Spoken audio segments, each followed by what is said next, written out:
इसके पहले वाला जो सिलेबस था उसके अंदर सब्जेक्ट का नाम था एंटरप्राइज जावा। उसके पहला वाला जो वर्जन था वहां पे सिलेबस का नाम था एडवांस्ड जावा। कुछ चैप्टर्स थोड़े से चेंज करके they have come up with the new syllabus. आप जो सिलेबस पढ़ने वाले हो एडवांस जावा के अंदर, the name of the subject is advanced Java technology. पहली बात तो the subject is extremely important, programming subject है। ढेर सारे प्रोग्राम्स आपको इसके अंदर करने, काफी सारे स्किल्स तुम्हारे टेस्ट किए जाएंगे। एंड बेसिकली एडवांस जावा नाम से पता चलता है अगर अपने को पढ़ना है तो पहली बात तो अपने जावा के कॉन्सेप्ट क्लियर होने काफी जरूरी है। But don't worry, in Vidyalankar we are handling that. तो अगर आपका जावा थोड़ा सा कमजोर है तो भी चिंता करने की आवश्यकता नहीं है। We will take the programs by considering your understanding of Java. तो आपको जावा पढ़ा के फिर एडवांस जावा के प्रोग्राम सिखाए जाएंगे। So you don't worry about it. अच्छा, सब्जेक्ट का नेक्स्ट इंपॉर्टेंस है फॉर द जॉब पर्सपेक्टिव। आपको तो पता है नॉर्मली बीएसआईटी के बाद if you are planning to do a job, आप इंडस्ट्री का वी कैन से सर्वे कर सकते हो। Around 80% of the job is based on Java. तो वही जावा और जो इंडस्ट्री में यूज होता है वो एडवांस्ड जावा हम लोग इस पर्टिकुलर सब्जेक्ट के अंदर पढ़ने वाले हैं। तो subject is very very important and trust me the subject is extremely difficult to.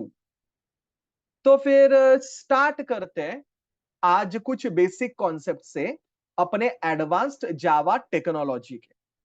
मैं आपको रेकमेंड करूंगा इन केस अगर आपको कुछ भी डाउट आए, कुछ पूछना है, कुछ इश्यू है, यू कैन सीधा सीधा अनम्यूट करके आप मुझे पूछ सकते हो। Is it fine student? से यस और नो? Yes sir. यस। तो यार पहले देखते हैं, मेरा स्क्रीन सबको विजिबल है क्या पहले मुझे बताइए।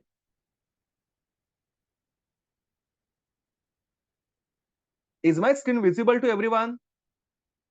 Yes sir. Yes sir. Yes. तो यार स्टूडेंट देखते हैं पहले बात तो अपने सब्जेक्ट के अंदर क्या रखा है।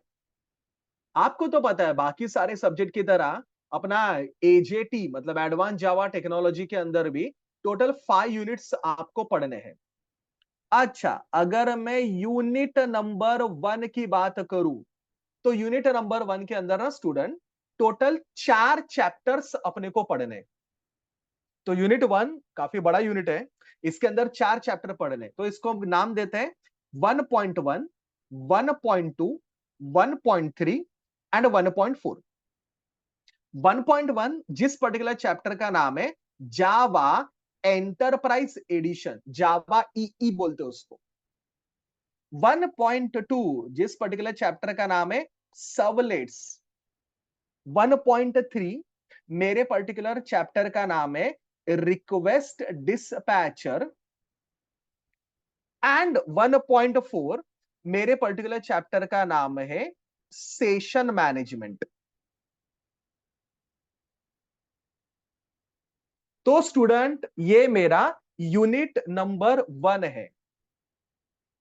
यूनिट नंबर 2 जिस पर्टिकुलर यूनिट के अंदर हम लोग पढ़ने वाले हैं, पहले बात तो JDBC, let's call it as 2.1। 2.2 is nothing but cookie and 2.3 जिस पर्टिकुलर चैप्टर का नाम है फाइल्स। तो यूनिट नंबर 1 के अंदर 4 चैप्टर है, यूनिट नंबर 2 के अंदर 3 चैप्टर है। सुन रहे हो आप लोग? Yes sir. Unit yes 3 sir. से आपके यूनिट के अंदर सब चैप्टर्स एज सच नहीं है। मतलब सिलेबस वाइज अगर आप देखोगे तो है, बट यस इनको हम मर्ज करके पढ़ा सकते हैं। मतलब आपको चैप्टर वाइज जाने की जरूरत नहीं है। तो unit 3, that name of the unit is called as JSP. Unit 4, the name of the unit is EJB. Again इसके अंदर भी आपको चैप्टर्स मिलेंगे लेकिन ठीक है, the collectively is called as EJB, हम लोग सब देखने वाले हैं। लास्ट जो यूनिट है, यूनिट नंबर 5, उसके अंदर 2 चैप्टर्स है, 5.1 एंड 5.2। ऑफ कोर्स 5.1 का नाम है JPA, Java persistent API, and 5.2 का नाम है हाइबरनेट। तो गाइस ये आपका ओवरऑल सिलेबस है। सिलेबस को थोड़ा सा और बेहतर तरीके से समझने के लिए मैंने ना सिलेबस को थोड़ा सा अपने हिसाब से और आपके फायदे के लिए थोड़ा सा ना इसको चेंज किया है।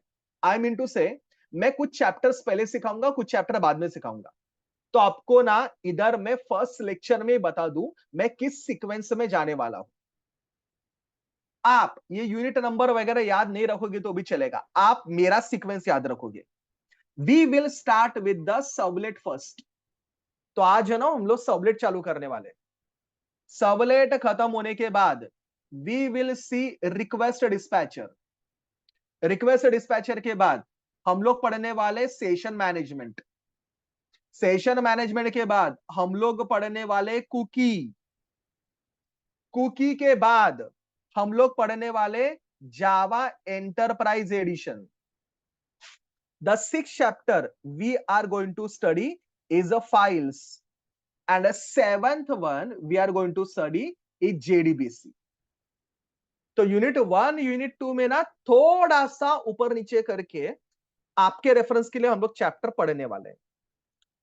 हाँ, चैप्टर 7 के बाद मतलब चैप्टर 7 के बाद में हम लोग देखेंगे JSP, बाद में हम लोग देखेंगे AJB, then JPA and finally hibernate.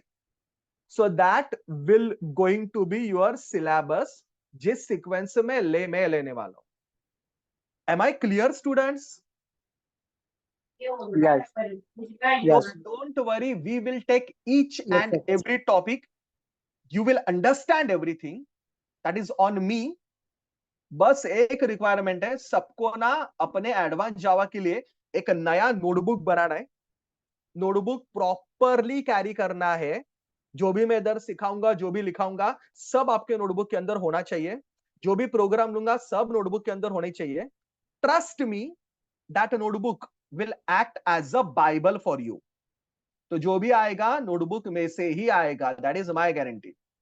Notebook के अंदर जो भी लिखा के दूंगा समझेगा, बस आपका कुछ भी मिस नहीं होना चाहिए, स्किप नहीं होना चाहिए। Is it clear? Yes. Yes. तो स्टूडेंट चलिए, with this good note let's start with our first chapter. मेरे आज के चैप्टर का नाम है सर्वलेट। आज ना एज अ फर्स्ट लेक्चर हम लोग सर्वलेट का इंट्रोडक्शन देखेंगे। Program will start with the next lecture. Okay, तो servlet we are going to start. यार सर्वलेट के बारे में अगर मैं कोई भी टेक्स्ट बुक या कोई भी रेफरेंस बुक या कोई भी वेबसाइट पढ़ूंगा ना, तो सर्वलेट के लाइन में मुझे पहला लाइन क्या दिखाई देता है सर्वलेट के बारे में? Servlet is a server side technology. अच्छा, servlet is server side technology. Server ये वर्ड जब मैं सुनता हूं, मेरे दिमाग में एक और वर्ड आता है जो सर्वर के साथ यूज किया जाता है, जिस पर्टिकुलर वर्ड का नाम है client. Have you heard this word before? Client and server. Hello, Yes. Yes. Can Yes, sir. Anyone Yes, tell sir. Me what do you mean by client, what do you mean by server? किसी को पता है क्या होता है client, क्या होता है सर्वर? Yes, sir. या क्लाइंट व्हाट जो इज? सर्वर को रिक्वेस्ट भेजते। एकदम परफेक्ट यार। बेसिकली क्लाइंट का ना ऐसा कोई फिक्स डेफिनेशन नहीं है। क्लाइंट और Client is सर्वर a ये दो service वर्ड, acquirer. क्लाइंट और सर्वर ये वर्ड दुनिया में पहली बार जिस ऑर्गेनाइजेशन ने बनाए, उस ऑर्गेनाइजेशन का नाम है WWW। ये तो आपको पता ही रहेगा रे, WWW वर्ल्ड वाइड वेब, बराबर ना स्टूडेंट? इन्होंने ना कुछ 1980s में दुनिया के सामने ये दो वर्ड रखे, क्लाइंट और सर्वर। उन्होंने कहा कि क्लाइंट मतलब कोई भी, client can be a computer, client can be a machine, client can be application, even client can be a person too. Client is the anyone who always wants the service. मतलब हिंदी में बोलूं, client कोई भी हो सकता है जिसको हमेशा सर्विस चाहिए होती है. Service. The one who always wants the service is called as client. तो ना आपके टेक्स्ट बुक में क्लाइंट का एकदम झकास डेफिनेशन दिया है. अकॉर्डिंग टू ऑथर, उसने क्लाइंट का डेफिनेशन बोला है, a client, a client is nothing but service acquirer. उसको सर्विस चाहिए होती है ना, इसके लिए उसको बोलेंगे सर्विस अक्वायरर. तो आज और आज के बाद अगर किसी ने क्लाइंट का डेफिनेशन पूछा तो उसको यही डेफिनेशन देने का, sir client is this service acquirer. Sir client को ना सर्विस चाहिए होता है, और क्लाइंट को जो सर्विस चाहिए होता है वो उसको देने का काम जो करेगा, उस बंदे को ही तो हम लोग बोलते हैं स्टूडेंट सर्वर. तो सर्वर मतलब वो जो मेरे क्लाइंट को सर्विस देता है. इसके लिए सर्वर का डेफिनेशन है, server is the service provider. Client is the service acquirer, server is the service provider. सुना आराम से. What is client student?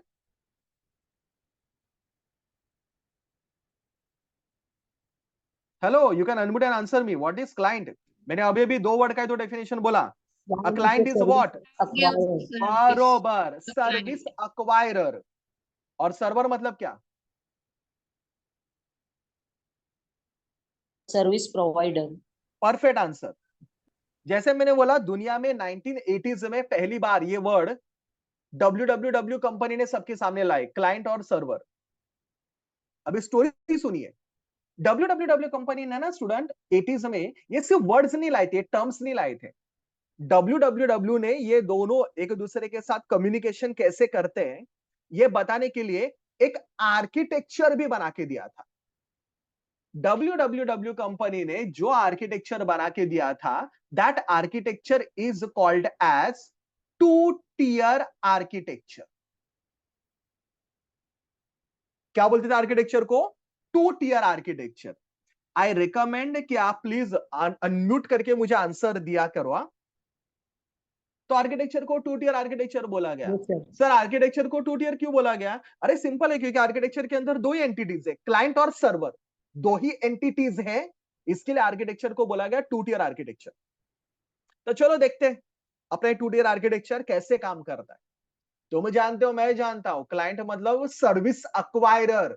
उसको सर्विस चाहिए होता है.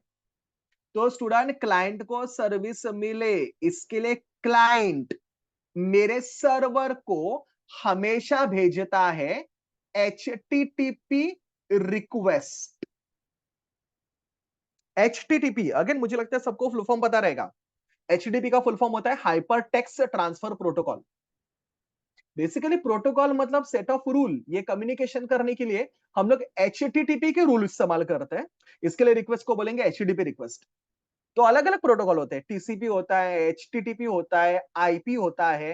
There are n number of protocol. That is different story. ये communication करने के लिए HTTP प्रोटोकॉल यूज होता है. इसके लिए रिक्वेस्ट को हम लोग बोलेंगे HTTP रिक्वेस्ट. तो मेरे सारे स्टूडेंट को दिख रहा है, HTTP रिक्वेस्ट कौन किसको भेजेगा? क्लाइंट सर्वर को भेजेगा. बरोबर कि भाई मुझे सर्विस दे. HTTP रिक्वेस्ट क्लाइंट सर्वर को भेजेगा. सर्वर मेरे क्लाइंट को सर्विस देगा. सर्वर क्लाइंट को सर्विस देगा, मतलब सर्वर मेरे क्लाइंट को भेजेगा HTTP रिस्पॉन्स. सुना मैंने क्या बोला? एक मिनट.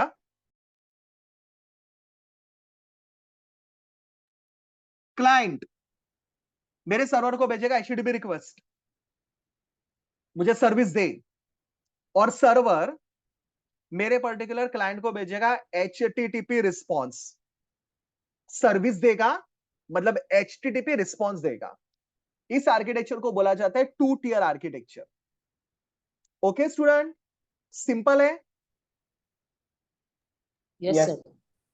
2 टियर आर्किटेक्चर काफी लंबे समय तक चला। आगे जाके ना स्टूडेंट लोगों ने 2 टियर आर्किटेक्चर के अंदर कुछ प्रॉब्लम्स ढूंढना चालू किए। आगे जाके 2 टियर आर्किटेक्चर के कुछ ड्रॉबैक्स सामने आए। वैसे तो 2 टियर आर्किटेक्चर के काफी सारे डिसएडवांटेजेस है, लेकिन अपने रेफरेंस के लिए बोलूं ना तो 2 टियर आर्किटेक्चर के मेन 2 डिसएडवांटेजेस सामने आए।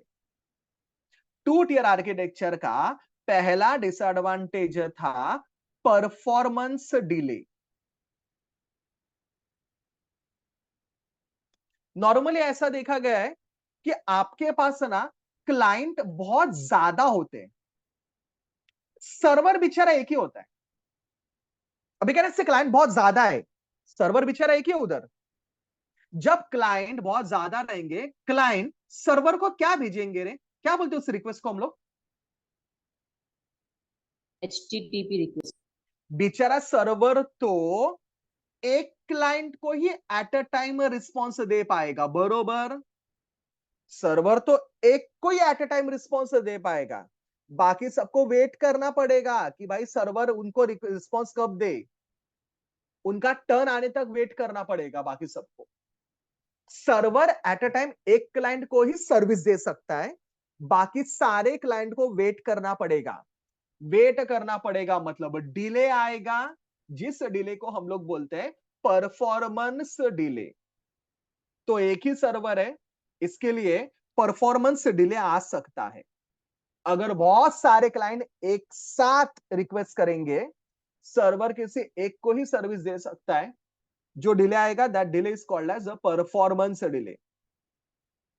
एंड 2 टियर आर्किटेक्चर का जो सेकंड डिसएडवांटेज है, उस डिसएडवांटेज का नाम है सिंगल पॉइंट फेलियर।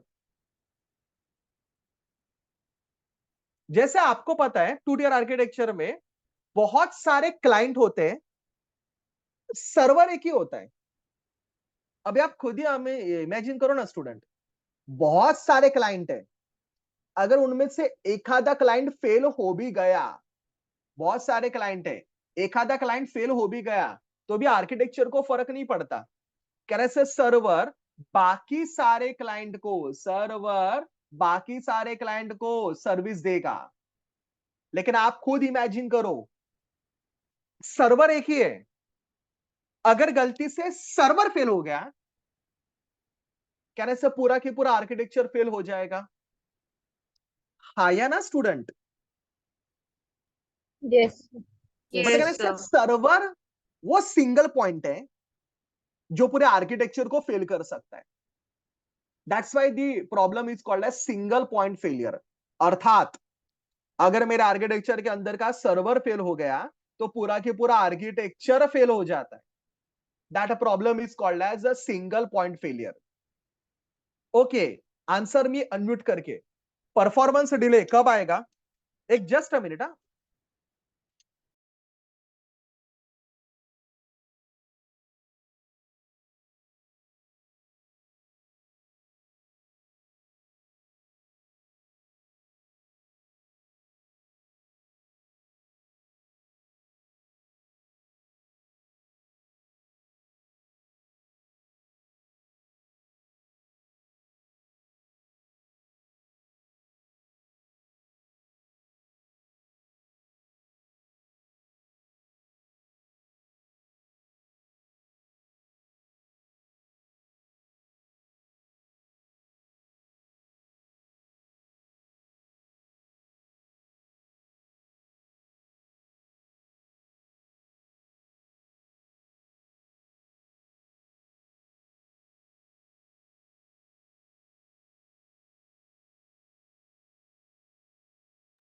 या student, I am sorry.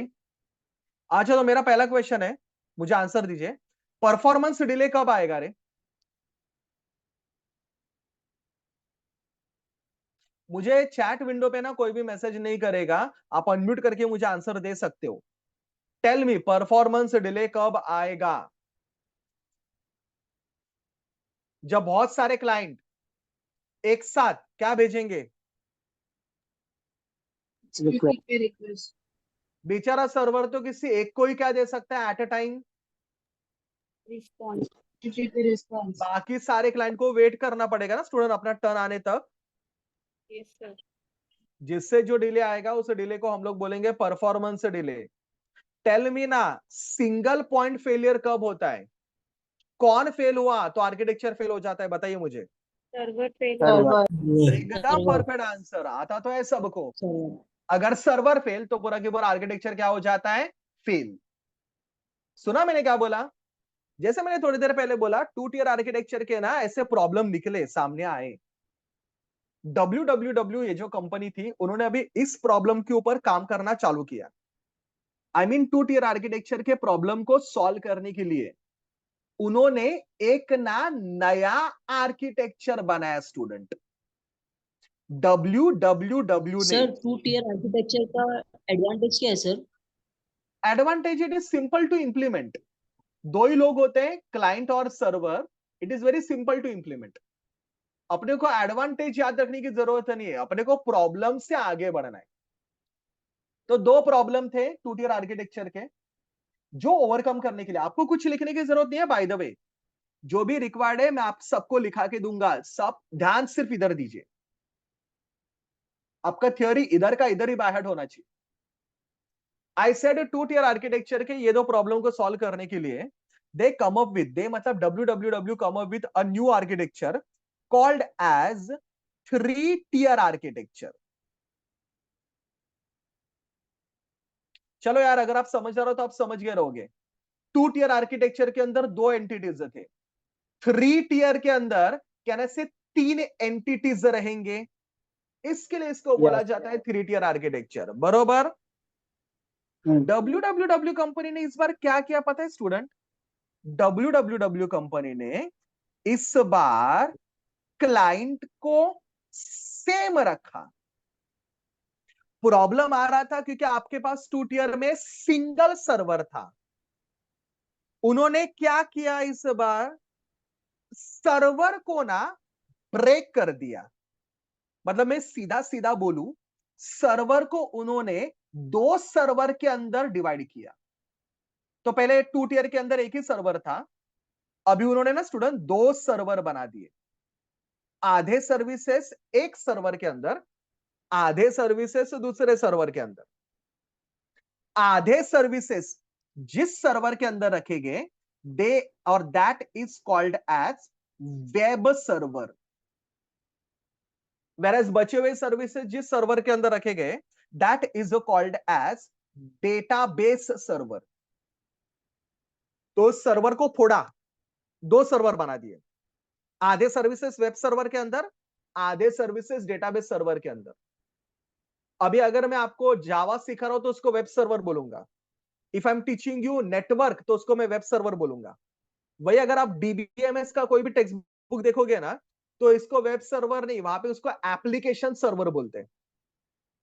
Server वही है, अलग अलग कॉन्टेक्स्ट में नाम अलग अलग हो जाता है। Okay, that is different story. मैंने बोला सर्वर को दो सर्वर में डिवाइड किया गया, वेब सर्वर और डेटाबेस सर्वर। इसके लिए इस आर्किटेक्चर को बोला गया 3 टियर आर्किटेक्चर। तो चलो ना स्टूडेंट, 3 टियर आर्किटेक्चर कैसे काम करता है देखते हैं। क्लाइंट मतलब सबको पता है, सर्विस अक्वायरर जिसको सर्विस चाहिए होता है। क्लाइंट इस बार जो रिक्वेस्ट भेजेगा, आप देख रहे हो, वो रिक्वेस्ट भेजेगा वो वेब सर्वर को। वेब सर्वर रिक्वेस्ट को एक्सेप्ट करेगा। रिक्वेस्ट को एक्सेप्ट करने के बाद ना स्टूडेंट, वेब सर्वर चेक करता है क्लाइंट को जो सर्विस चाहिए वो मेरे पास है, वेब सर्वर के पास है, या डेटाबेस सर्वर के पास है। आपको पता है ना, आधे वेब सर्वर के पास होते हैं, आधे डेटाबेस सर्वर के पास होते हैं। तो वेब सर्वर चेक करेगा सर्विस जो इसको चाहिए क्लाइंट को, वो किसके पास है। अगर क्लाइंट को जो सर्विस चाहिए वो वेब सर्वर के पास है, तो वेब सर्वर खुद मेरे क्लाइंट को भेज देगा HTTP रिस्पॉन्स। बिना डेटाबेस सर्वर को डिस्टर्ब किए।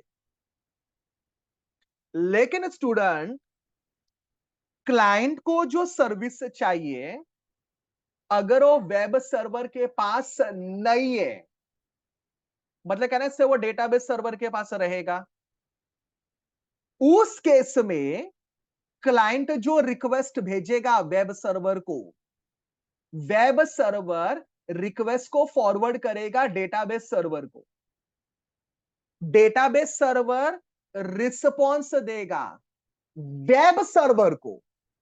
आप देख रहे हो मेरा एरो, डेटाबेस सर्वर को रिक्वेस्ट कहां से आया? वेब सर्वर से। डेटाबेस सर्वर ने रिस्पॉन्स भी किसको दिया?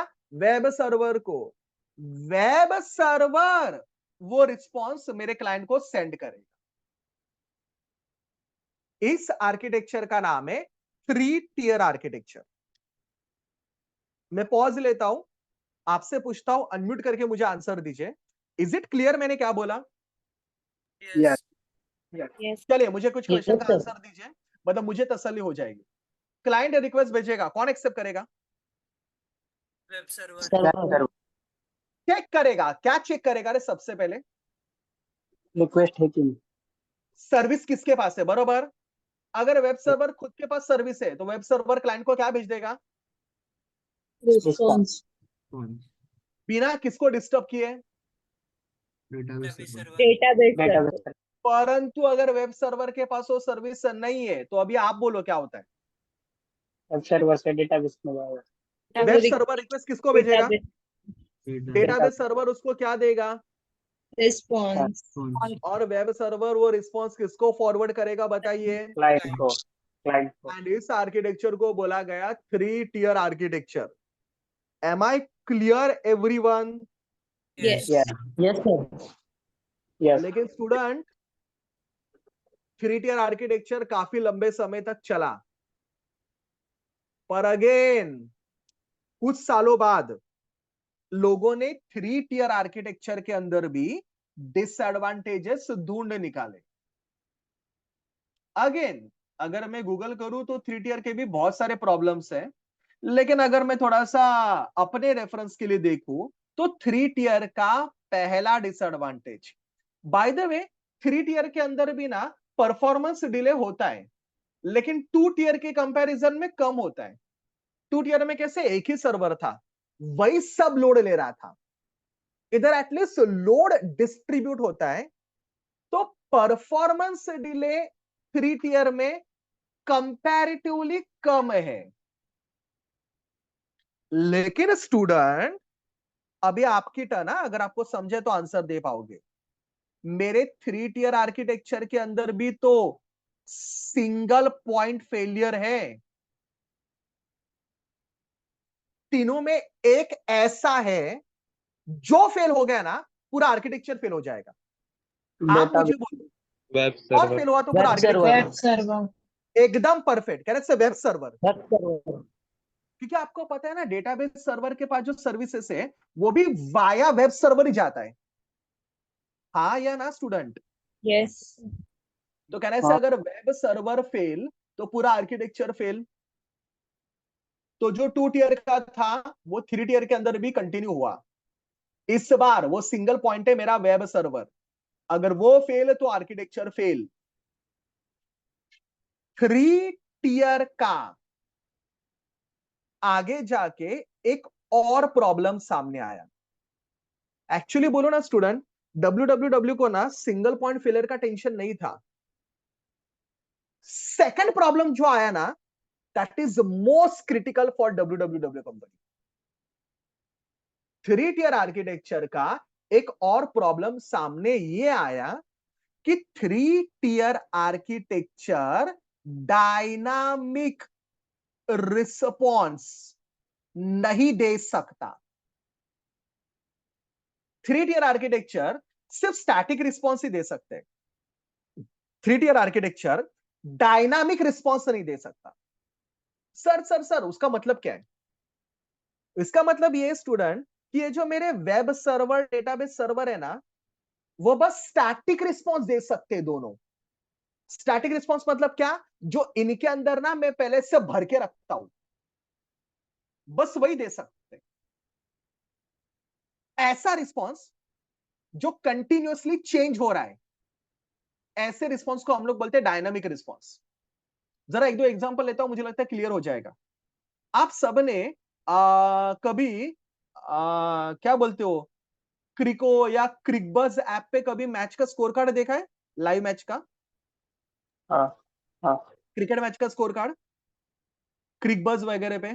कैसे वो हाँ। Ball to ball, run to run, wicket to wicket update होता रहता है ऑटोमेटिकली, यस चेंज सर। होता रहता है ना ऑटोमेटिकली। ऐसे रिस्पॉन्स को मैं बोलूंगा डायनामिक रिस्पॉन्स। यार आज मैच है, मैं आज के मैच का स्कोर कार्ड कल स्टोर करके रख सकता हूं क्या मेरे सर्वर के अंदर? नहीं सर, वो तो लाइव है। जैसे जैसे मैच चलता जाएगा, कैसे मेरा स्कोर कार्ड अपडेट होता रहता है। ऐसे रिस्पॉन्स को मैं बोलता हूं डायनामिक रिस्पॉन्स, जो कंटिन्यूअसली चेंज होता रह रहा है। द बेस्ट एग्जांपल इज कोई भी शेयर मार्केट का वेबसाइट देखा रहेगा ना सबने, शेयर मार्केट का वेबसाइट कोई भी, कैसे मेरे जो शेयर के प्राइसेस है वो कंटिन्यूअसली अपडेट होते रहते हैं, आएगा ना Yes. स्टूडेंट? ऐसे रिस्पॉन्स को ना मैं बोलता हूं डायनामिक रिस्पॉन्स। 3 टियर आर्किटेक्चर के अंदर हम लोग वही रिस्पॉन्स दे सकते हैं जो हम लोग उनके अंदर पहले से भर के रखते हैं। वो जो लाइव रिस्पॉन्स होता है ना, डायनामिक रिस्पॉन्स, वो यार ये दोनों web server, database server, 3 tier architecture नहीं दे सकता। And that was the major issue. आगे जैसे जैसे दुनिया बढ़ रही थी ना, लोगों को ना डायनामिक रिस्पॉन्स चाहिए था। People wants dynamic response. लोग स्टैटिक रिस्पॉन्स पे खुश नहीं थे, अभी लोगों ने डिमांड करना चालू किया कि डायनामिक रिस्पॉन्स दो। मतलब एक समय तो ऐसा आ गया था कि अगर मेरे www कंपनी को मार्केट में रहना है तो उसको किसी भी हालत में डायनामिक रिस्पॉन्स देना ही था, नहीं तो फिर कंपनी बंद होने वाली थी। www कंपनी ने इस पर्टिकुलर प्रॉब्लम को पहचाना और उन्होंने www कंपनी ने डायनामिक रिस्पॉन्स के ऊपर काम करना चालू किया, क्योंकि ये उनके लिए सबसे बड़ा इशू बन गया था। डायनामिक रिस्पॉन्स देने के लिए www कंपनी ने एक नया कॉन्सेप्ट बनाया। मेरे सिलेबस का सेकंड टॉपिक, डायनामिक रिस्पॉन्स देने के लिए www कंपनी ने एक नया कॉन्सेप्ट बनाया, जिस कॉन्सेप्ट का नाम है CGI। CGI stand for common gateway तो इंटरफेस। हाँ बोलिए प्लीज। सर एक बार डायनामिक रिस्पॉन्स रिपीट करिए ना। Sure sure sure. Dynamic response मतलब क्या पता है बेटा? जो कंटिन्यूअसली चेंज हो रहा है। फॉर एग्जांपल शेयर मार्केट का वेबसाइट, अगर आपने शेयर का वेबसाइट देखा, जब वो अपना मार्केट ऑन होता है, कैसे प्राइजेस कंटिन्यूअसली चेंज होते रहते हैं। या क्रिकेट में लाइव क्रिकेट मैच का score card, automatically score card update होता रहता है। आपका वेबसाइट ना आपके सामने चेंज हो रहा है, that is called as dynamic response. Okay okay. सिर्फ स्टैटिक रिस्पॉन्स दे सकता है जो उनके अंदर पहले से भरा हुआ है। जो लाइव है, जो कंटिन्यूअसली चेंज हो रहा है, वो डायनामिक रिस्पॉन्स 3 टायर नहीं दे सकता। मैं वही बोल रहा हूं। तो www कंपनी ने डायनामिक रिस्पॉन्स के लिए एक नया कॉन्सेप्ट बनाया, जिस कॉन्सेप्ट का नाम है CGI। चलो अनम्यूट करके मुझे बोलिए, CGI का फुल फॉर्म मैंने क्या लिखा है? Common gateway common common gateway. चलो सब लोग गेटवे एक्टिव हो जाओ। इंटरफेस। कॉमन गेटवे इंटरफेस, क्या फुल फॉर्म इसका?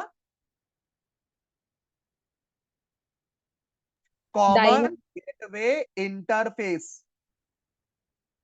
इस बार ना स्टूडेंट www कंपनी ने क्या किया पता है? उन्होंने अपने आर्किटेक्चर को चेंज नहीं किया। आर्किटेक्चर उन्होंने 3 टियर ही रखा।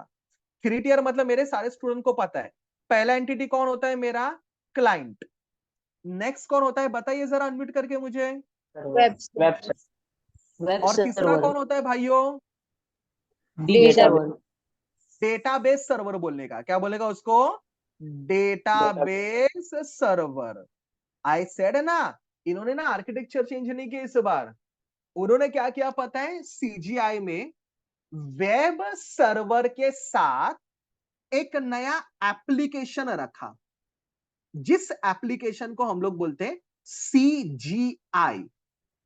तो it's not a separate machine है student, it's a program, you must say. एक प्रोग्राम रखा वेब सर्वर के साथ, CGI। प्रोग्राम बोलो तो भी चलेगा, एप्लीकेशन बोलो तो भी चलेगा। अच्छा, आपके रेफरेंस के लिए बता दूं, किधर लिखने की जरूरत नहीं है। CGI का जो प्रोग्राम है ना, वो 3 लैंग्वेज में किया जाता है, C, C++ और पर्ल। पर्ल करके एक प्रोग्रामिंग लैंग्वेज था। इन तीनों को कंबाइन करके CGI का प्रोग्राम लिखा जाता है। तो चलो देखते हैं CGI अपना काम कैसे करेगा। मेरे सारे स्टूडेंट को पता है CGI का मेन पर्पस क्या है रे, क्या प्रोवाइड करना, बताइए। डायनेमिक ये बात response. क्या प्रोवाइड करेगा? Dynamic response. चलो देखते हैं कैसे काम करेगा। अगेन क्लाइंट, आपको पता है क्लाइंट का काम क्या है? क्लाइंट क्या भेजेगा? Request HTTP request request. नहीं, HTTP रिक्वेस्ट। आप सबको पता है 3 टियर में क्लाइंट जो रिक्वेस्ट भेजेगा, कौन एक्सेप्ट करेगा रे? server, अच्छा, वेब इस बार देखो मेरे वर्ड चेंज हो रहे। इस बार वेब सर्वर चेक करेगा कि क्लाइंट को स्टैटिक रिस्पॉन्स चाहिए या डायनामिक रिस्पॉन्स चाहिए। सुना? क्या चेक करेगा वेब सर्वर? क्लाइंट को स्टैटिक या डायनेमिक। स्टैटिक चाहिए या डायनामिक चाहिए। कहने से अगर क्लाइंट को सपोज स्टैटिक रिस्पॉन्स चाहिए, तब तो कोई बात ही नहीं है। वेब सर्वर, डेटाबेस सर्वर दोनों मिलके कहने से मेरे क्लाइंट को स्टैटिक रिस्पॉन्स दे सकते, बराबर, उनमें कोई दिक्कत नहीं थी। प्रॉब्लम कब आएगा? जब क्लाइंट को क्या चाहिए होगा, बताइए। Dynamic response. डायनेमिक जब क्लाइंट को डायनामिक रिस्पॉन्स चाहिए, तो वेब सर्वर वो रिक्वेस्ट फॉरवर्ड करेगा CGI को। CGI क्लाइंट को डायनामिक रिस्पॉन्स देने के लिए एक प्रोसेस क्रिएट करता है। I repeat, CGI dynamic response देने के लिए एक प्रोसेस क्रिएट करता है। टेक्निकली बोलूं तो प्रोग्राम का एक फंक्शन बनाता है वो, डायनामिक फंक्शन, लेकिन हम लोग इधर थियरी में इसको बोलते हैं प्रोसेस। CGI डायनामिक रिस्पॉन्स देने के लिए एक प्रोसेस बनाता है और वो प्रोसेस को ना वेब सर्वर के अंदर लोड कर देता है। तो CGI ने प्रोसेस बनाया और CGI ने वो प्रोसेस को वेब सर्वर के अंदर कर दिया लोड। अभी वेब सर्वर के अंदर वो CGI प्रोसेस जो है, वो मेरे क्लाइंट को डायनामिक रिस्पॉन्स देगा।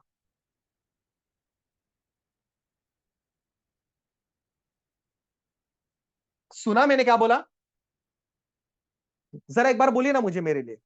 क्लाइंट रिक्वेस्ट भेजेगा, कौन एक्सेप्ट करेगा रे? Web server. Server. अगर मेरे क्लाइंट को स्टैटिक रिस्पॉन्स चाहिए, Web server. स्टैटिक चाहिए, तो मुझे किसको डिस्टर्ब करने की जरूरत नहीं है, बताइए। CGI। CGI, perfect. हम दोनों वेब सर्वर, डेटाबेस सर्वर मिलके उसको स्टैटिक रिस्पॉन्स दे सकते हैं। CGI को मुझे कब अप्रोच करना पड़ेगा? जब क्लाइंट को क्या चाहिए रहेगा? Dynamic. डायनेमिक तो फिर web We need a server, dynamic response. बराबर, तब वेब सर्वर सीधा सीधा वो रिक्वेस्ट किसको फॉरवर्ड करेगा? CGI. सर्वर वेब सर्वर वो रिक्वेस्ट किसको फॉरवर्ड करेगा? CGI। CGI. CGI उसको प्रोसेस बना के देगा। प्रोसेस किसके अंदर लोड किया जाएगा? वेब Web server के अंदर. और वेब सर्वर के अंदर का वो प्रोसेस मेरे क्लाइंट को क्या भेज देगा, बताइए? HTTP response। डायनामिक रिस्पॉन्स भेज देगा, HTTP रिस्पॉन्स भेज देगा। Student, as soon as the client get dynamic response, जैसे क्लाइंट को डायनामिक रिस्पॉन्स मिलेगा, मेरा वेब सर्वर अपने अंदर का वो CGI प्रोसेस ना अनलोड करेगा, निकाल देगा। नेक्स्ट टाइम जब क्लाइंट को फिर से डायनामिक रिस्पॉन्स चाहिए, मुझे पूरा साइकिल फिर से रन करना पड़ेगा। चलिए रिपीट में, क्लाइंट रिक्वेस्ट भेजेगा, कौन एक्सेप्ट करेगा? Web server. चेक Web करेगा server. स्टैटिक चाहिए, डायनामिक चाहिए। डायनामिक चाहिए तो क्या करेगा? CGI को CGI रिप्लेस हो जाएगा, CGI क्या करेगा? प्रोसेस प्रोसेस करके वेब सर्वर में इसको लोड किसके करेगा। अंदर लोड करेगा? Web server web server web server के अंदर का वो प्रोसेस मेरे क्लाइंट को क्या भेजेगा? Dynamic dynamic response dynamic response to a client. जैसे क्लाइंट को डायनामिक रिस्पांस मिलेगा, वेब सर्वर क्या करता है रे?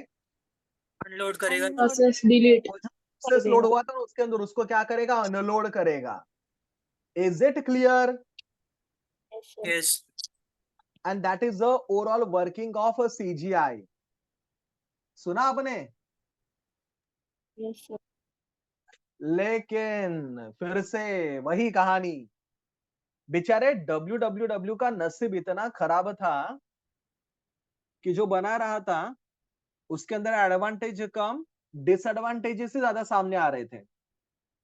आपको याद है उसने पहले 2 टियर बनाया था, उसके अंदर 2 डिसएडवांटेज, 3 टियर उसके अंदर 2 डिसएडवांटेज। अभी बेचारे ने CGI बनाया और बदकिस्मती से CGI के अंदर के भी कुछ प्रॉब्लम सामने आए। इस बार तो मुझे लगता है लोगों ने डिसाइड ही किया था कि इसका दुकान ही बंद करना है, क्योंकि CGI के अंदर 1-2 नहीं, CGI के अंदर टोटल 6 डिसएडवांटेजेस सामने आए। रादर आपके एग्जाम में क्वेश्चन भी ऐसा पूछा जाता है, explain CGI with its disadvantages. तो चलो अभी CGI का प्रॉब्लम देखते हैं भाई, क्या प्रॉब्लम है अभी CGI के अंदर। 6 डिसएडवांटेजेस है, 6। CGI का पहला डिसएडवांटेज, CGI मेरा प्लेटफॉर्म डिपेंडेंट होता है। ऑब्वियसली मेरे सारे स्टूडेंट को तो पता है दुनिया का एक प्रोग्रामिंग लैंग्वेज सिर्फ प्लेटफॉर्म इंडिपेंडेंट है, जिसका नाम है जावा। CGI में जावा यूज हो रहा है क्या? No sir. कौन कौन से लैंग्वेज यूज हो रहे हैं CGI के अंदर? सी, C++, इसके लिए CGI का पहला प्रॉब्लम सबको समझा क्या? वो प्लेटफॉर्म डिपेंडेंट है, प्लेटफॉर्म इंडिपेंडेंट नहीं है। ओके? यस CGI का दूसरा problem, it increases overhead of web server. वो ना वेब सर्वर का लोड इंक्रीज करता है। अरे आप भी देखो ना, हर बार वेब सर्वर को क्या ना सर CGI प्रोसेस को अपने अंदर लोड करना पड़ता है, बाद में काम होने के बाद CGI प्रोसेस को क्या करना पड़ता है रे वेब सर्वर को? क्या ना इससे loading unloading loading unloading loading unloading में ही मेरा वेब सर्वर बिजी हो जाता है। इसके लिए उन्होंने बोला it increases the overhead of a web server. Web server का लोड काफी बढ़ा रहा है।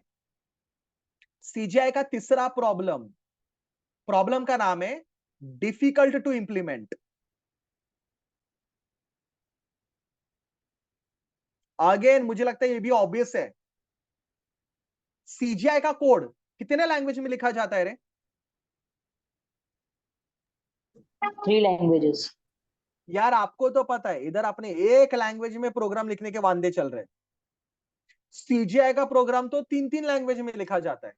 तो it is very difficult to write a CGI program, it is very difficult to implement CGI program. इसके लिए मैंने तीसरा प्रॉब्लम बोला difficult to implement.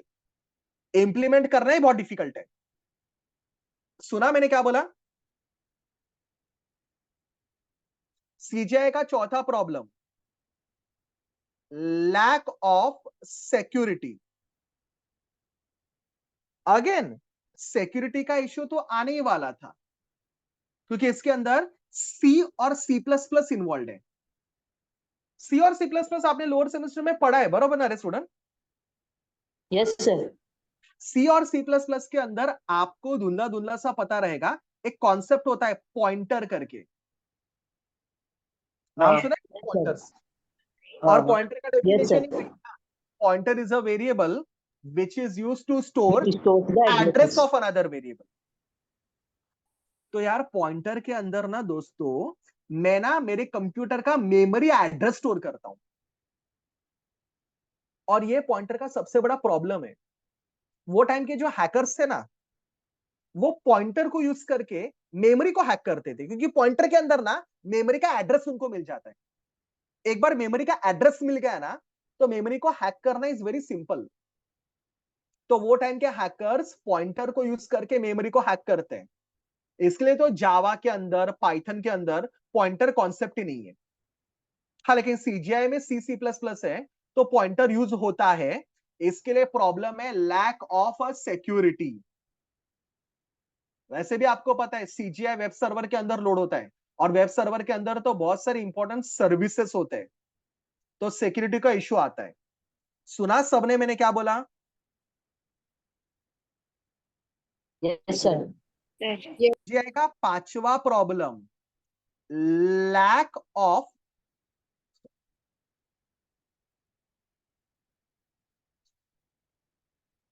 Late me keep the same pen. CGI का पांचवा प्रॉब्लम, लैक ऑफ स्केलेबिलिटी।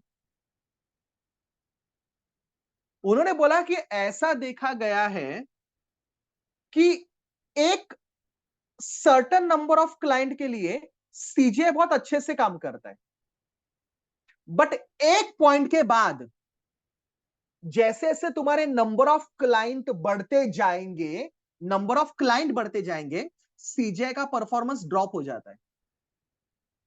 मतलब एक point तक बहुत अच्छे से काम करेगा, एक पॉइंट के बाद परफॉर्मेंस ग्राफ ड्रॉप होना चालू हो जाता है। तो परफॉर्मेंस ना स्केलेबल नहीं है, एक पॉइंट के बाद ग्राफ नीचे आ जाता है, ड्रॉप हो जाता है। इसके लिए बोला गया लैक ऑफ स्केलेबिलिटी। सुना मैंने क्या बोला student? Yes, sir. Yes, sir. And CGI का last problem, it uses lots of web server resources. हाँ, जब वो प्रोसेस वेब सर्वर के अंदर लोड होता है, याद है आपको? सीजीआई का प्रोसेस वेब सर्वर के अंदर लोड होता है, वो वेब सर्वर के अंदर की चीजें यूज करना चालू करता है। इसके लिए तो वेब सर्वर को घाई है भाई, इसको रिस्पॉन्स मिला, वो फटक से आपको पता है ना सीजीआई को अनलोड कर देता है। तो सीजीआई यूज करता है वेब सर्वर के अंदर के रिसोर्सेस। इसके वजह से वेब सर्वर को अपना काम करने के लिए दिक्कतें आती है। So these are the problems of CGI. जितना मैंने लिखा है आपको बस उतना ही लिखना है, एक्सप्लेन करने की जरूरत नहीं। सिक्योरिटी क्यों प्रॉब्लम है, स्केलेबिलिटी क्यों प्रॉब्लम है, बस आपको लिखना है lack of security, lack of scalability. But मैंने आपको विथ रीजन बताया क्यों ऐसे प्रॉब्लम है। Are they clear to you student? Yes. एक बार मेरी हेल्प करोगे Yes, फिर sir. फटाफट? पहला प्रॉब्लम क्या है सीजीआई का? Platform dependent. वेरी गुड, क्योंकि कौन सी 3 लैंग्वेज में बनाया गया है? C, C++, Perl. एंड तीनों में C, platform C++ dependent and Perl. Language. दूसरा, सीजीआई किसका लोड बढ़ाता है रे? Web server. ये आपको Server. पता है ना, वेब सर्वर को बार बार उसको पहले क्या करना पड़ेगा, बाद में क्या करना पड़ेगा? अनलोड करना पड़ेगा। Load, very good. load and unload. तीसरा प्रॉब्लम, डिफिकल्ट टू, Implement. क्योंकि 3 लैंग्वेज यूज करके कोड लिखा जाता है, बरोबर। नेक्स्ट प्रॉब्लम क्या? Lack of security. Security because वो क्या Lack of concept use security. करता है? Pointer. Plus very good. Pointer variable. Next क्या है? Lack Lack of of scalability. क्योंकि आपको पता है ना, एक पॉइंट के बाद परफॉर्मेंस क्या हो जाता है रे स्टूडेंट? डाउन हो जाता है। Drop होता है. Very good. और वो किसके Low हो अंदर के जाता है. रिसोर्सेस यूज करता है? वेब सर्वर इसके लिए ये सारे मेरे सीजीआई के प्रॉब्लम्स हैं। बहुत बार एग्जाम में क्वेश्चन पूछा गया है, explain CGI with disadvantages. Working clear था उसका, डिसएडवांटेजेस भी क्लियर है, बरोबर ना स्टूडेंट? Yes, sir. तो आप इमेजिन कर सकते हो बेचारा www वर्ल्ड वाइड वेब इस कंपनी के साथ कितना धोखा हो रहा था। बेचारा जो बना रहा था उसके अंदर डिसएडवांटेजेस ही आ रहे थे। तो स्टूडेंट, मैं एकदम ब्लंट स्टेटमेंट कर रहा हूं, सीजीआई www कंपनी का सबसे बड़ा फेलियर था। अभी फेलियर था, प्रॉब्लम तो अभी भी सॉल्व नहीं हुआ। क्यों बनाया गया था रे CGI bye the way? Dynamic response के Dynamic लिए। response के लिए. तो कह रहा है इससे प्रॉब्लम तो Dynamic कैसे रह गया? अभी www के पास ऑप्शन नहीं था भाई, मैं डायनामिक रिस्पॉन्स कैसे दूं? सीजीआई तो फेल हो गया, लोगों को तो डायनामिक रिस्पॉन्स चाहिए। डब्ल्यू कंपनी ने ना इस बार अपनी हार कबूल कर दी, मैं हार गया। इस बार डब्ल्यू कंपनी ने एक दूसरे कंपनी को अप्रोच किया कि सर आप ही हमारी हेल्प करो और आप ही हमें इस क्राइसिस से बचाओ, नहीं तो हम तो बंद होने वाले अभी। वो टाइम पे ना दुनिया में दो कंपनीज काफी फॉर्म में थी। The first one is Microsoft and the second one is Sun Microsystems. Sun Microsystems US based company, जिन्होंने 1985 में अपना एक बहुत ही सक्सेसफुल प्रोग्रामिंग लैंग्वेज लॉन्च किया। सन माइक्रोसिस्टम ने 1985-86 में जो प्रोग्रामिंग लैंग्वेज लॉन्च किया, उस प्रोग्रामिंग का नाम था जावा। और आपको तो पता है Java is super successful product. तो जब से जावा आया, Sun Microsystem is top of the world. CGI ने ना, सॉरी सीजीआई बोला, डब्ल्यू कंपनी ने ना सन माइक्रोसिस्टम के सामने हाथ जोड़ दिए कि सन माइक्रोसिस्टम हमारी कुछ हेल्प करो, हमें क्या प्रोवाइड करना है। क्या प्रोवाइड करना था बाय द वे इनको? Dynamic response. Dynamic response. Perfect sir, हमें डायनामिक रिस्पांस प्रोवाइड करना है हमारे 3 टियर आर्किटेक्चर में। सीजीआई फेल हो गया है हमारा, आप हमें इस क्राइसिस से बचाओ। सन माइक्रोसिस्टम ने मेरे डब्ल्यू कंपनी को इस प्रॉब्लम से बचाया। सन माइक्रोसिस्टम्स ने डायनामिक रिस्पांस देने के लिए, डायनामिक रिस्पांस चाहिए था, बरोबर ना रे? हाँ सर। सन माइक्रोसिस्टम ने डायनामिक रिस्पांस देने के लिए जो टेक्नोलॉजी बना के दिया, उस टेक्नोलॉजी का नाम है सर्वलेट्स। तो चलिए, सबको बिना बोले सर्वलेट के बारे में एक दो पॉइंट क्लियर हो गए। सर्वलेट किस कंपनी ने बनाया रे? सन माइक और Sun सन Microsystem. माइक्रोसिस्टम का सबसे पॉपुलर लैंग्वेज कौन सा है? जावा। जावा। Java. तो ऑब्वियसली सर्वलेट भी कौन सा लैंग्वेज में रहेगा? जावा। जावा। Java. इसलिए तो जावा के अंदर ही पढ़ रहे हो उसको, राइट ना स्टूडेंट? और दूसरा, सबको बिना बोले पता चल गया, सर्वलेट किसके प्रॉब्लम को सॉल्व करने वाला है? डायनामिक Dynamic बराबर, response. डब्ल्यू के प्रॉब्लम को सॉल्व करने वाला है। वो क्या प्रोवाइड करने वाला है बताइए? Dynamic response. अभी तक जो मैंने बोला क्लियर है सबको? यस। आई टुक 2 टॉपिक्स। पहला टॉपिक का नाम है क्लाइंट सर्वर आर्किटेक्चर। उसके अंदर ना आपको 2 आर्किटेक्चर एक्सप्लेन करना है, दोनों के प्रॉब्लम लिखने। याद है ना सबको ये student? Yes, sir. And second topic is CGI and it's disadvantages. तो चलिए, सबके पास नोटबुक रहेगा सामने, है सबके पास नोटबुक? यस। हाथ में पेन Yes, रहेगा। sir. जैसे मैंने बोला, आपको मैं सिखाते समय कुछ लिखने की आवश्यकता नहीं है, जो भी रिक्वायर्ड है मैं आपको लिखा के दूंगा। तो लेट्स स्टार्ट। मेरे पास मेरे स्लाइड्स रेडी है, सो आप बोलिए प्लीज।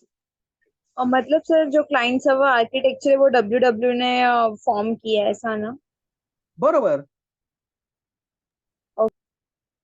क्लाइंट सर्वर आर्किटेक्चर मतलब 2 टियर 3 टियर भी डब्ल्यू ने बनाया, एंड इवन सीजीआई भी डब्ल्यू ने बनाया।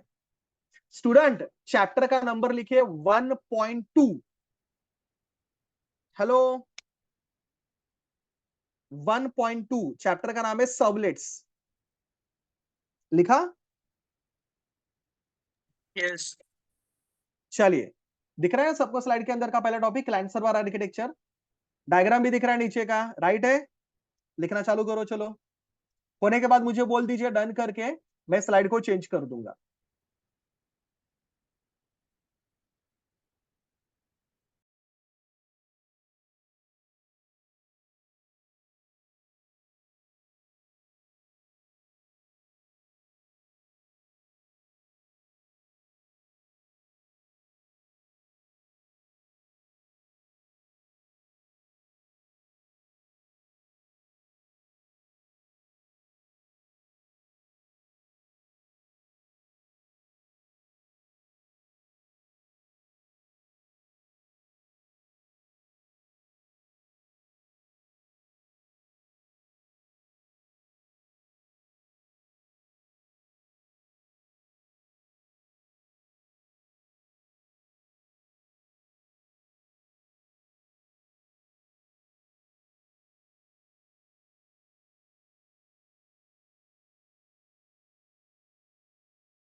होने के बाद मुझे बोल दीजिए डन करके, मैं स्लाइड चेंज करूंगा फिर।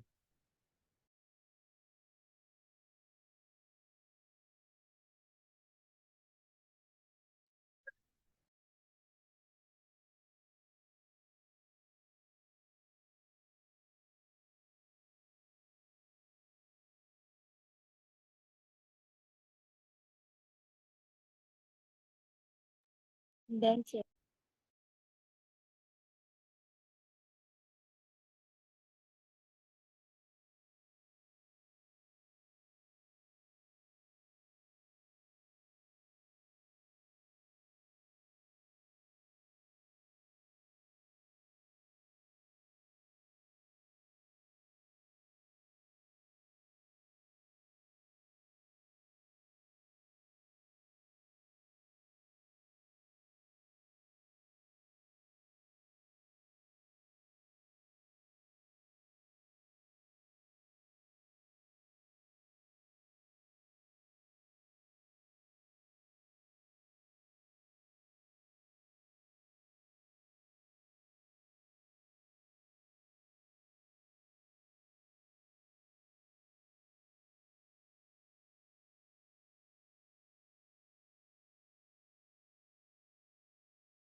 Done.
Done.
Done, sir.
Done, sir. No, sir, not done. Guys आप डायग्राम भी निकाल रहे हो बरोबर ना? Yes, sir. होने के बाद मुझे बोल दीजिए डन करके।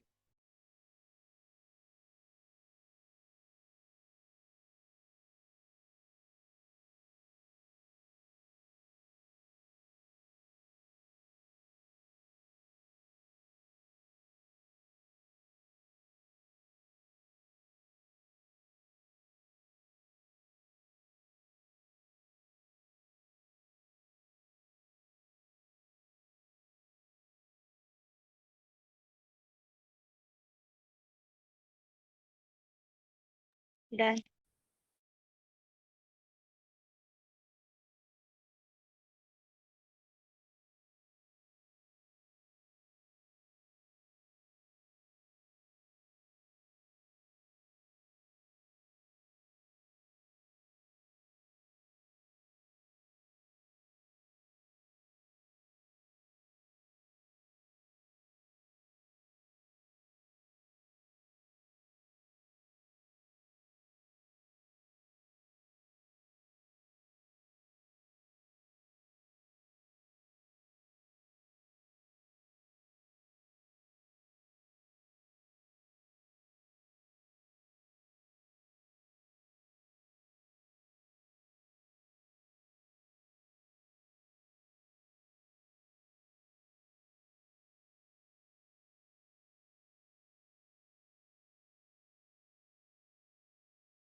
Done? last point.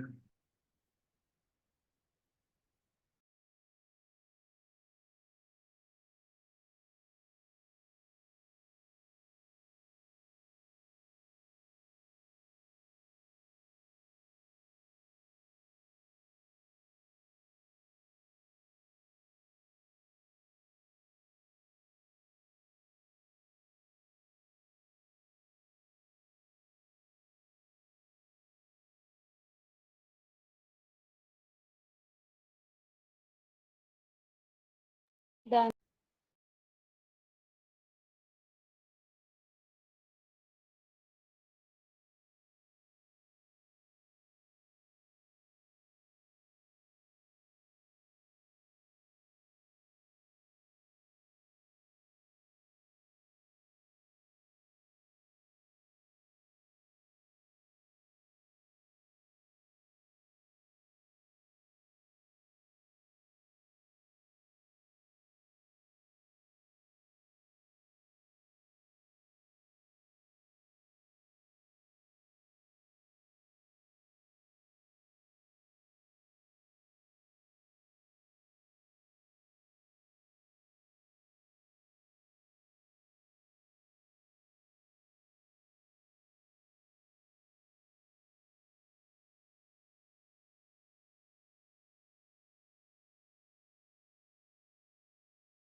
Done.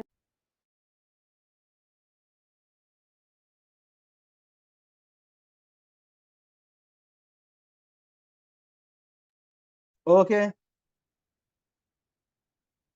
Shall I proceed, students?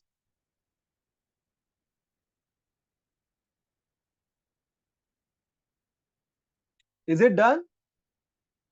यार आप कुछ रिस्पॉन्स नहीं देते, रिस्पॉन्स दिया कीजिए Yes, yes, प्लीज। done. या प्लीज। टीचर को अच्छा लगता है जब स्टूडेंट उसको रिस्पॉन्स देते हैं, तो बी रिस्पॉन्सिव। ओके, चलिए स्टूडेंट आगे बढ़ते हैं। यार मुझे लगता है मेरे सारे स्टूडेंट को पता है अभी सर्वलेट क्यों बनाया गया, राइट ना? क्या प्रोवाइड करने के लिए सर्वलेट बनाया गया है? Dynamic response. Very good. And किसके प्रॉब्लम को सॉल्व करने के लिए सर्वलेट बनाया गया, बताइए? किसके अंदर प्रॉब्लम आए थे? www. नहीं, किसके अंदर प्रॉब्लम आए थे? Dynamic response. CGI के अंदर, बराबर ना? अच्छा, तीसरा क्वेश्चन, सर्वलेट किस कंपनी ने बनाया?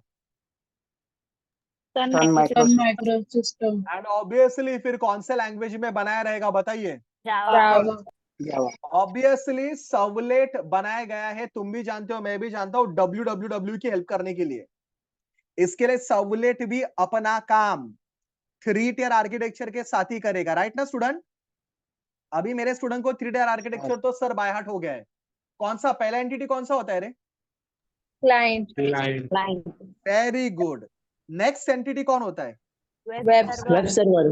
बरोबर, नेक्स्ट एंटिटी होता है सर मेरा वेब सर्वर।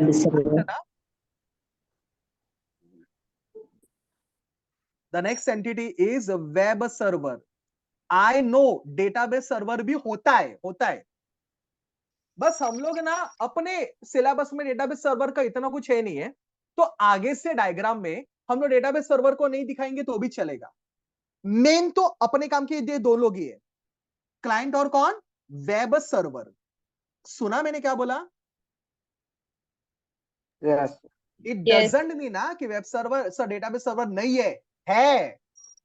अपना काम का भी नहीं रहा वो, तो हम लोग डायग्राम के अंदर उसको जगह नहीं देते। तो चलिए मैं ना अभी आपको सर्वलेट का आर्किटेक्चर पढ़ाने वाला हूं, सर्वलेट कैसे काम करता है वो पढ़ाने वाला हूं। सर्वलेट की बात करूं तो पहला पॉइंट आपको लिखने वाले हो, servlet is created by web server. देखो ना, पहला पॉइंट ही बाउंसर आता है।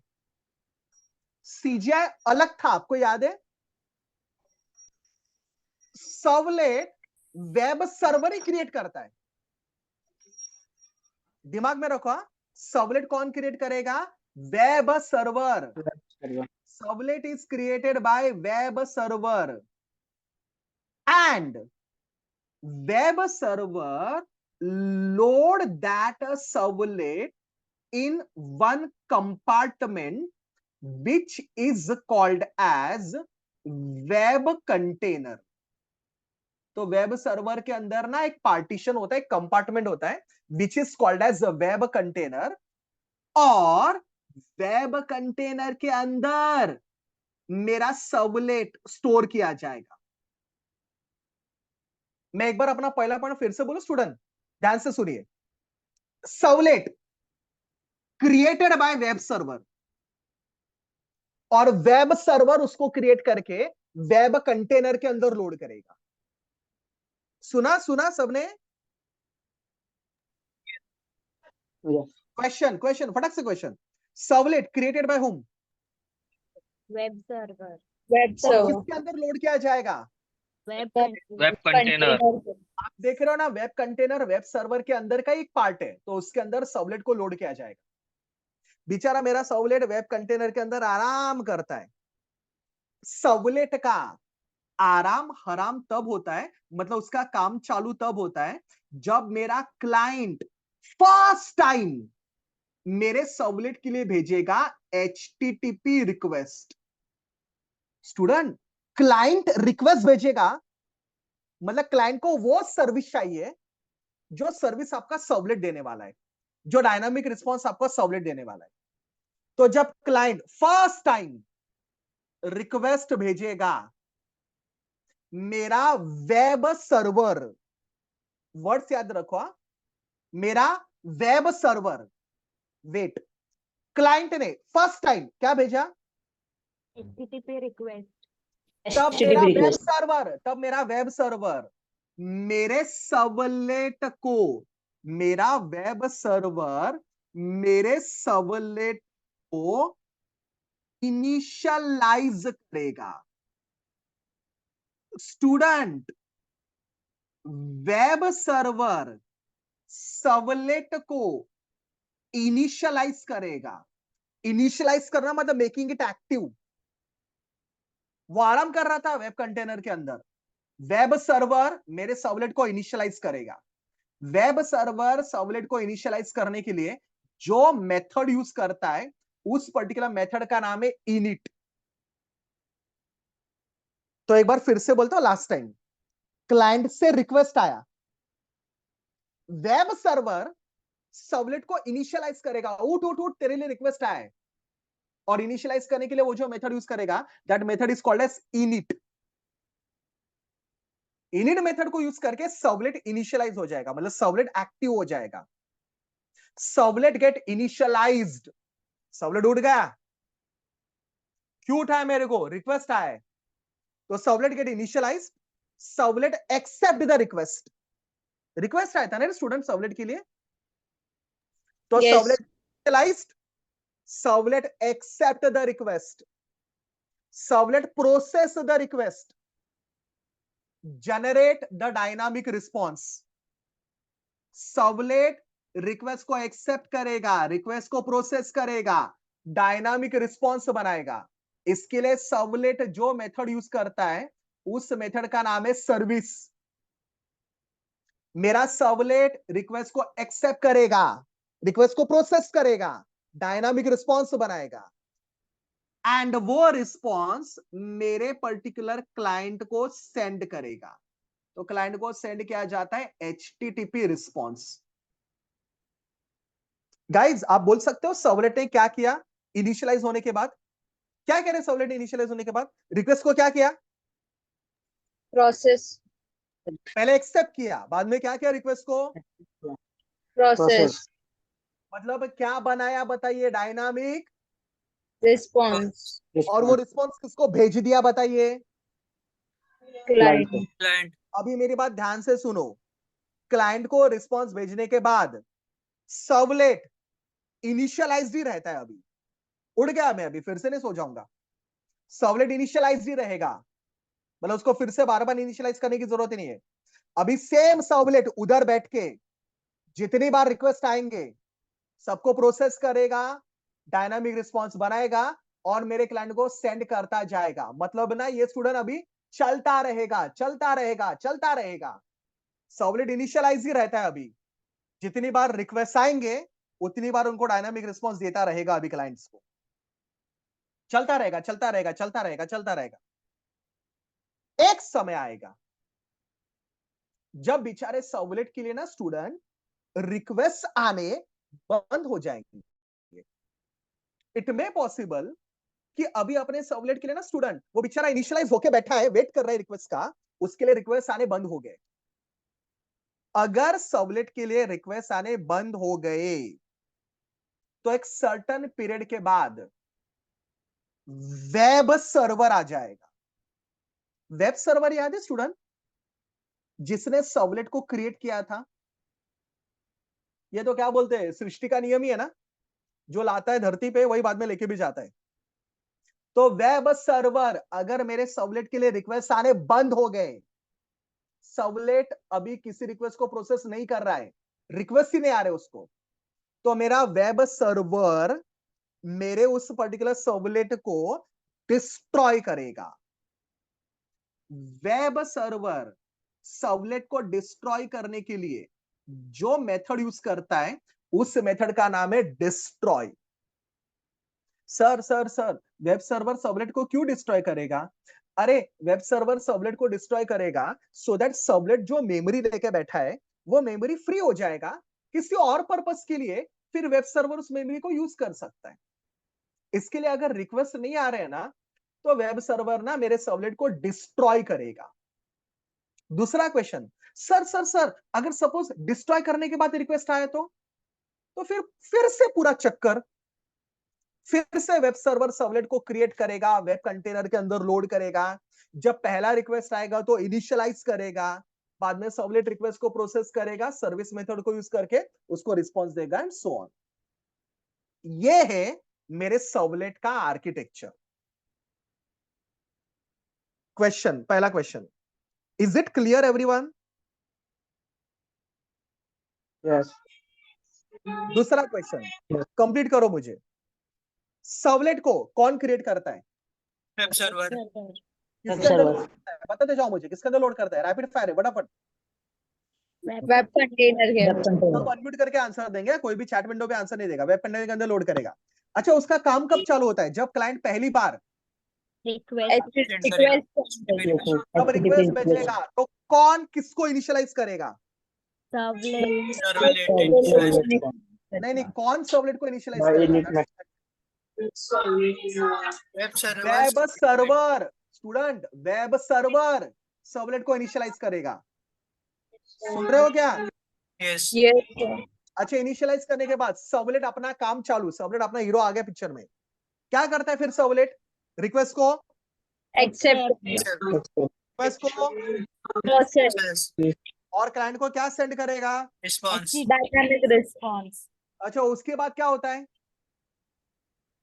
It will stay initialise. Very good, excellent answer. वो वेट करेगा और आगे जैसे जैसे रिक्वेस्ट आते जाएंगे वैसे वैसे उनको क्या देता जाएगा बताइए? रिस्पॉन्स बराबर, क्या देता जाएगा उनको? Response, right. एक समय आएगा जब रिक्वेस्ट आने क्या हो बंद हो जाएंगे? जाएंगे। बंद हो जाएगी, बंद हो जाएगी। तो फिर हाथ में गन लेके कौन आ जाएगा फिर से? Web server. सर्वर। बरोबर, किसको उड़ाने के लिए? सर्वलेट को। अच्छा, उसको उड़ा के उसको फायदा क्या होगा? मेमोरी फ्री हो जाएगी। क्या बात है यार, धमाल स्टूडेंट हो आप लोग सब। मेमोरी फ्री हो जाएगा सो दैट किसी और पर्पस के लिए मेमोरी को यूटिलाइज कर सकते हैं। Is it clear? यस। तीनों मेथड्स का नाम याद रहेगा सबको? यस। जावा का Yes. नियम है, जावा के अंदर जो भी मेथड्स है, मेथड को मुझे स्मॉल में लिखना पड़ता है। तो डियर स्टूडेंट, इनिट, सर्विस और डिस्ट्रॉय, मुझे तीनों वर्ड स्मॉल में लिखने पड़ेंगे। मेथड से इसके उनके आगे मुझे ऐसा पैरेंथेसिस, ब्रैकेट्स भी देने पड़ेंगे। Okay, yes. तो करें इसको कंप्लीट आंसर को? सर, बोलिए प्लीज। सर्विस मेथड है वो सर्विस मतलब क्लाइंट को सेंड करेगा कि पहले सर्विस बनाएगा? सर्विस के अंदर ना टोटल 3 काम होते हैं। रिक्वेस्ट को एक्सेप्ट करना, रिक्वेस्ट को प्रोसेस करना मतलब क्लाइंट को रिस्पॉन्स बनाना, और रिस्पॉन्स को सेंड करना। ये सब सर्विस के अंदर होता है और वो सर्वलेट करता है। ओके ओके आप डन। नोटिस करो ना, इनिट और डिस्ट्रॉय सर्वलेट यूज नहीं करता, वेब सर्वर यूज करता है। वेब सर्वर उसको इनिशियलाइज करता है, वेब सर्वर ये उसको डिस्ट्रॉय करता है। सर्विस एक में ऐसा मेथड है जो मेरा सर्वलेट यूज करता है। Understood. Any other question?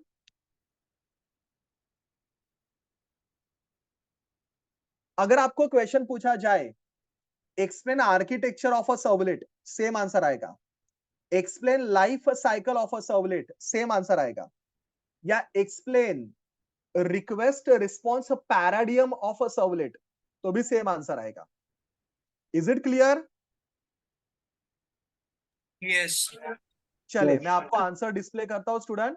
I want you to write down the answer. दिख रहा है सबको? डायग्राम सेम है ना?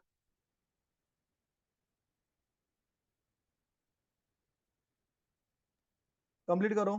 ने कौन से क्वेश्चन बोले? एक तो लाइफ साइकिल एंड 2 क्वेश्चन तो आपको दिख ही रहे, सर्वलेट आर्किटेक्चर और request response paradigm of servlet. Life cycle of a servlet पूछा ना तो भी सेम आंसर आएगा। ओके।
सर सर्वलेट एपीआई में भी यही आंसर लिखना है?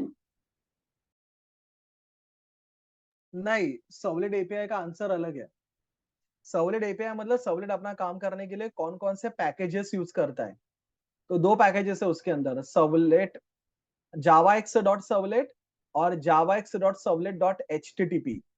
तो उन 2 पैकेज के बारे में लिखना है, ये आपका आने वाला टॉपिक है। Okay sir.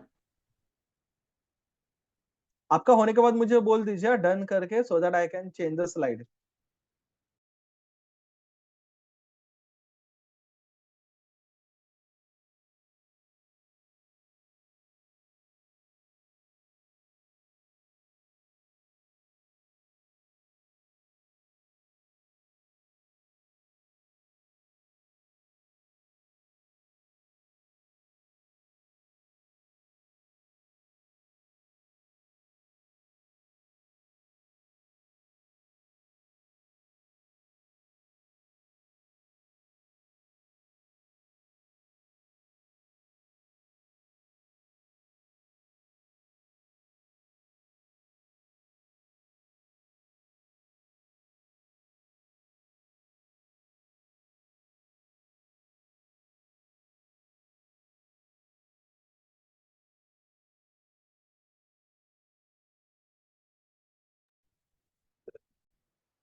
Done, sir.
Done, sir.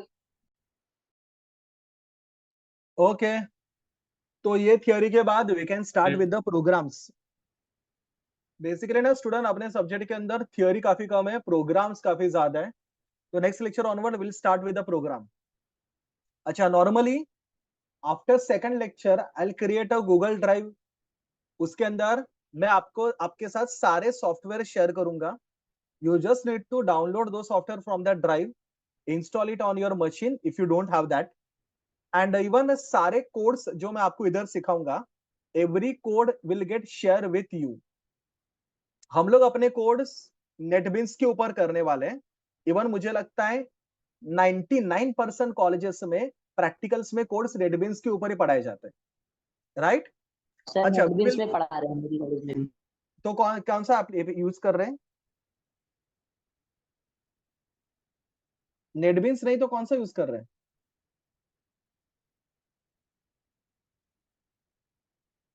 NetBeans ही पढ़ा रहे हैं सर ऐसे। अच्छा अच्छा, NetBeans मुझे में लगा पढ़ा नेटबिन नहीं पढ़ा रहे। हाँ, नॉर्मली क्योंकि प्रोग्राम करने के लिए जो सारे लाइब्रेरीज लगते हैं वो सब नेटबिन्स ही प्रोवाइड करते हैं। तो I also do programs on NetBeans. Every practical program also will take here. Every exam question will also conducted here. Okay? So we'll stop here for today. We'll continue next time, students. Chali. Thank you and take care. Bye. You all can leave the meeting. Thank you. Thank you sir. Thank you. Sir 1 minute के लिए slide दिखाइए ना। कौन सी slide? Last वाली slide sir. हाँ, दिख रहा है?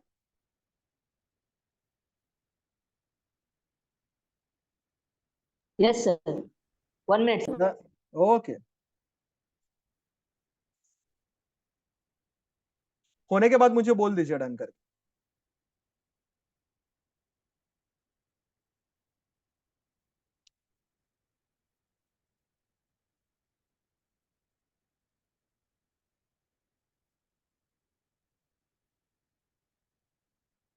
Done sir done. चलिए, okay, you all can leave. Thank you. Thank you so much sir. Yes, yes, yes. कौन है इंजीनियरिंग 5 Zoom? सर एंड करो. या वैभव जी, चला एंड करा. Yes yes thank you sir. Yes.